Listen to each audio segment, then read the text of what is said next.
Plugins मध्ये जाणार, admin मध्ये गेलो, इथून प्लगइन मध्ये जाणार.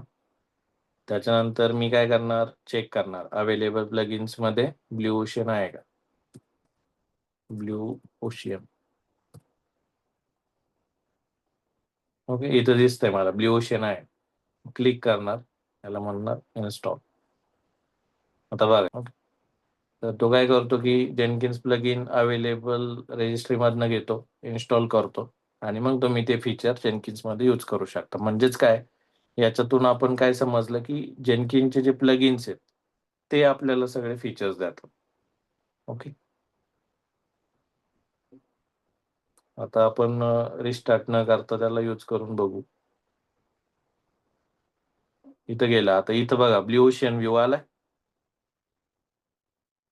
ब्लू ओशन व्ह्यू आलाय आणि त्याच्यावरती तुम्ही क्लिक करून बघू शकता. आता हा व्ह्यू आधी नव्हता, हा कधी आला, जसं आपण प्लगइन इन्स्टॉल केलं ना त्याच्यानंतरच हा आलेला आहे. ओके, आता जर आपण तिथं बघितलं तर तुम्हाला पूर्ण जेनकिनचा व्ह्यू तिथं दिसतो. याला आपण काय म्हणतो, ब्लू ओशन प्लगइन. UI मधनं आपल्याला हे सगळं दिसतं. तुम्ही त्याला रन पण करू शकता. रन केलं की तुम्हाला त्याची पाईपलाईनची जॉब वगैरे सुद्धा तुम्हाला तिथं दिसेल.